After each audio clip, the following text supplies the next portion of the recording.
Assalamualaikum warahmatullahi wabarakatuh.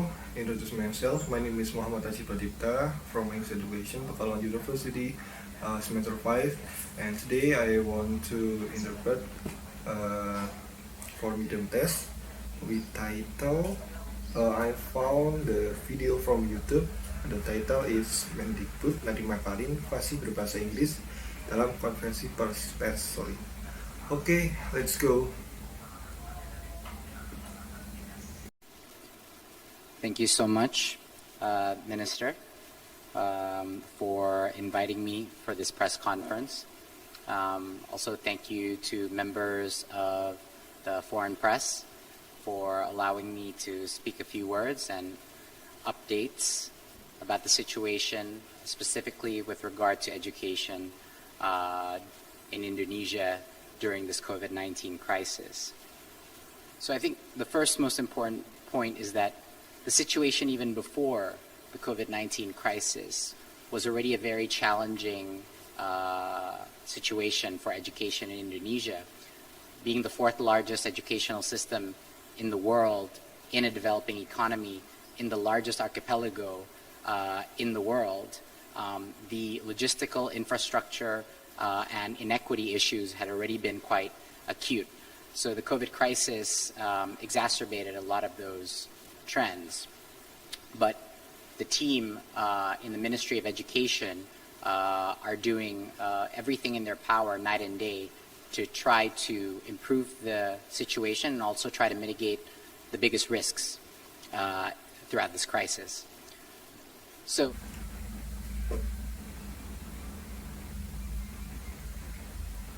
Terima kasih banyak para petinggi negara yang telah mengundang saya untuk konferensi pers. Juga terima kasih kepada anggota pers asing yang sudah mengizinkan saya untuk berbicara beberapa kata dan pembaruan tentang situasi khususnya yang berkaitan dengan pendidikan di Indonesia.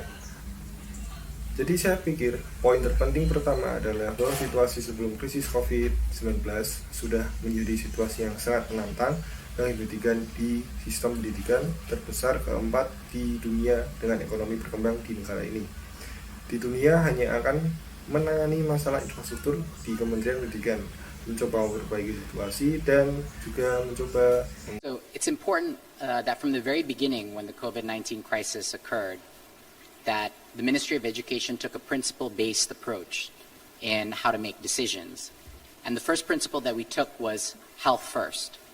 And so the Ministry of Education actually took the lead and the initiative in implementing study from home. We worked together with all the districts in Indonesia to encourage and support them and through the transition to studying from home. And for the universities, which are directly under the jurisdiction of the Ministry of Education, we implemented study from home immediately as a nationwide policy. So we provided the regulatory framework even before companies were starting to work from home and the other type of containment measures. So we really took the initiative that health was first and the safety of our teachers, our students, and their parents was the first priority. And so schools everywhere in areas that were affected by COVID started studying from home. Jadi penting bahwa sejak awal kita krisis COVID-19 terjadi, Kemendikbud mengambil pendekatan berbasis prinsip dan bagaimana mengambil keputusan. Yang pertama, di rumah terlebih dahulu. Kemudian Kemendikbud benar-benar memimpin dan berinisiatif dan menerapkan belajar dari rumah. Dan kami bekerjasama dengan semua kabupaten di Indonesia untuk mendorong dan mendukung mereka melakukan tradisi ke belajar dari rumah dan untuk universitas yang langsung berada di bawah yurisdiksi Departemen Pendidikan, kami menerapkan SOP dari rumah segera sebagai kebijakan nasional dari kami. Kami juga menyediakan langkah-langkah agar benar-benar menjadi ahli yang membantu, yaitu membantu dalam siswa belajar dari rumah.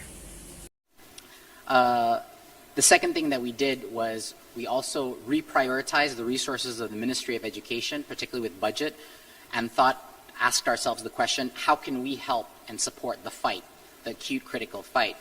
And the first thing that we did was we reallocated budget to our medical universities as well as our educational hospitals that train to be doctors and nurses to actually focus them to becoming COVID crisis centers.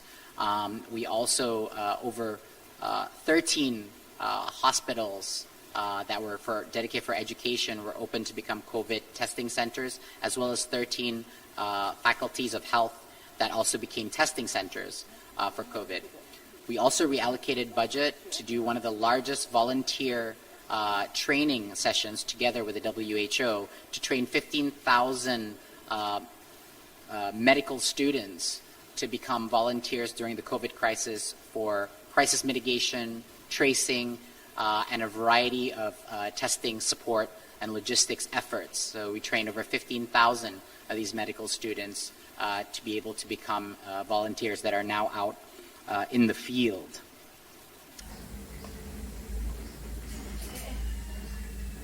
Mulai belajar dari rumah dan melakukan hal yang kedua kami Mulai belajar dari rumah dan hal kedua yang kami lakukan adalah kami juga memprioritaskan kembali sumber daya Kementerian Pendidikan, khususnya dalam anggaran, dan berpikir bertanya pada diri sendiri bagaimana kami dapat membantu dan mendukung perjuangan. Pertama yang kami lakukan adalah telah mengalokasikan anggaran untuk Universitas Kedokteran serta rumah sakit pendidikan yang kami latih untuk menjadi dokter dan perawat, untuk benar-benar memfokuskan mereka untuk menjadi pusat krisis COVID. Lebih dari 30 rumah sakit menjadi pusat pengujian serta melakukan realokasi untuk melakukan salah satu terbesar sesi pelatihan sukarelawan sebanyak 15.000 mahasiswa kedokteran untuk menjadi sukarelawan selama krisis COVID. Untuk pelacakan mitigasi krisis dan berbagai lingkungan pengujian serta upaya logistik hingga kami melatih lebih dari 8.000 mahasiswa kedokteran untuk menjadi sukarelawan di lapangan. Then we had to tackle the biggest problem of all, which is how do we ensure, unfortunately we have to make this decision about how do we ensure that some learning is happening during this crisis instead of no learning at all. And that is where we took a very diverse approach and pragmatic approach about what we can do to ensure that some learning is still happening and that the effects of COVID-19 do not fall disproportionately upon our youth because of the lack of access to schools.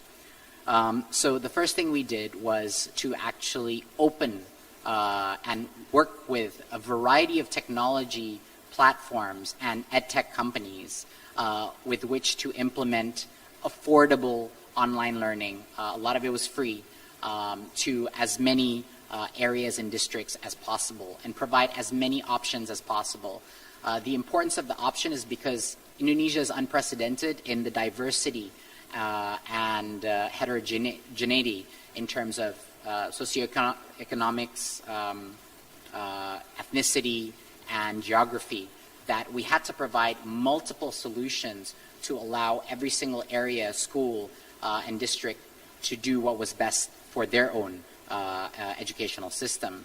So one is through online learning. The second is we discovered also that even that there were huge amounts of challenges also with online learning. So for those that did not have access directly to internet, we also experimented with actually taking a very large chunk of one of our TV stations' airtime and dedicated to education, dedicated to numeracy, literacy, as well as to a variety of cultural enrichment and also critical thinking edutainment content. So we launched online learning. We also launched TV-based learning from home. But even that in many, many areas in Indonesia was not sufficient. And so then we had to rely on the feet on the street and the actual teachers that were mobilizing themselves to actually teach door to door. And so we have no one single approach for every single area, but we have a very highly pragmatic and diversified approach to make sure that some learning is happening instead of no learning at all. Having said that, the situation is by no means optimal, and to say that educational achievement levels would be able to be the same during this COVID crisis would not be true for Indonesia or any other country in the world, for that matter. So we have to accept that unfortunate reality, but mitigate the risks as much as possible. Maka kita harus mengatasi masalah besar ini, bukannya tidak belajar sama sekali. Disitulah kami mengambil pendekatan yang sangat beragam, pendekatan pragmatis dan tentang apa yang bisa kami lakukan untuk memastikan itu beberapa pembelajaran masih terjadi dan agar efek COVID tidak menimpa pemuda kita secara proporsional. Karena kurangnya akses, sehingga hal pertama yang kami lakukan adalah membuka dan bekerja sama dengan berbagai platform teknologi dan perusahaan pengembang teknologi untuk menerapkan pembelajaran online yang terjangkau. Banyak juga yang gratis, terkhususkan untuk daerah dan kabupaten yang mungkin belum pernah terjadi sebelumnya. Dalam hal ini, kami izinkan setiap sekolah daerah kabupaten untuk melakukan yang terbaik untuk sistem pendidikannya. Kapan melalui pembelajaran online dengan benar-benar mengambil bagian yang sangat besar dari salah satu TV adalah waktu dan dedikasikan untuk pendidikan, berhitung, literasi, serta berbagai pengayaan budaya dan juga berpikir kritis ke depan untuk mengubah kontak, sehingga kita harus mengandalkan ketukan di jalan dan para guru virtual yang memobilisasikan diri mereka sendiri, sehingga kami tidak memiliki satu pendekatan tunggal untuk setiap bidang, tetapi kami memiliki pendekatan yang sangat beragam untuk memastikan bahwa beberapa pembelajaran mengatakan bahwa situasi sama sekali tidak optimal, dan untuk mengatakan bahwa pencapaian pendidikan level akan bisa sama seperti COVID ini. Jadi kita harus menerima kenyataan tapi mengurangi resiko sebanyak mungkin. One of the most important things that we did was in order to unleash the ability for each of these schools to conduct these types of learning, we also created a series of regulations that would increase the flexibility of how school budgets can actually be utilized to tackle this crisis. So the first thing we did was to release the budgets that are sent from the central government to the local schools themselves to be used for health equipment, sanitizers, maskers, as well as to buy data, mobile data, in order to implement a lot of the online activities, online learning activities, and studying from home. So we really freed up the use of the school budgets to be able to be used to buy data and internet data in order for both the teachers as well as for the students. Maka kita harus mengatasi masalah yang besar ini, bukan tidak belajar sama sekali. Disitulah kami mengambil pendekatan yang sangat beragam, pendekatan pragmatis tentang apa yang bisa kami lakukan untuk memastikan itu beberapa pembelajaran masih terjadi dan agar efek COVID tidak menimpa pemuda kita secara proporsional. Karena kurangnya akses, sehingga hal pertama yang kita lakukan benar-benar membuka dan bekerja sama dengan platform teknologi dan perusahaan pengembang teknologi untuk menerapkan pembelajaran online yang terjangkau. Bahkan banyak juga yang gratis, terkhususkan untuk daerah kabupaten yang belum pernah terjadi sebelum hal ini. Kami izinkan setiap sekolah di daerah kabupaten untuk melakukan yang terbaik untuk sistem pendidikan mereka sendiri. Kami juga berharap dengan benar-benar mengambil manfaat dari saluran televisi kami untuk memberikan waktu dan dedikasinya untuk pendidikan, contohnya untuk berhitung, literasi, dan berbagai penayangan budaya. Juga berpikir kritis ke depan untuk mengubah pandangan, sehingga kita tidak mengandalkan para guru saja untuk mobilisasi.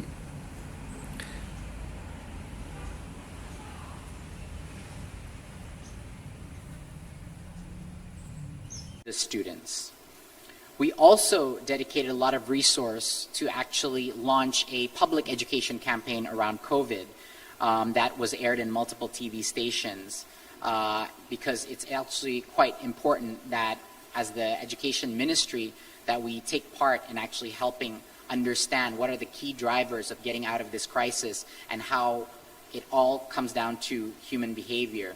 And so we participated in that. In terms of culture, we also provision platforms where artists and cultural figures can go and perform and entertain and lift spirits of people sitting at home through a variety of online channels, and as well as virtual tours of museums and heritage sites to keep that flavor of our national heritage alive during this crisis. Kami juga mendedikasikan banyak sumber untuk meluncurkan kampanye pendidikan, acara publik seputar COVID yang ditayangkan di beberapa stasiun TV. Karena sebenarnya itu cukup penting untuk kami, untuk membantu masyarakat memahami apa yang terjadi saat ini. Dalam hal budaya, kami juga menyediakan platform di mana seniman dan tokoh budaya dapat pergi dan tampil menghibur untuk mengangkat semangat orang-orang yang duduk di rumah melalui berbagai saluran online. Kami juga menyediakan tur virtual untuk museum dan untuk menjaga warisan nasional agar tetap eksis selama krisis ini. Sebelumnya, I'm sorry sir, because my file is corrupt and I record again. Sorry. Assalamualaikum. Okay, thank you for attention. Assalamualaikum warahmatullahi wabarakatuh.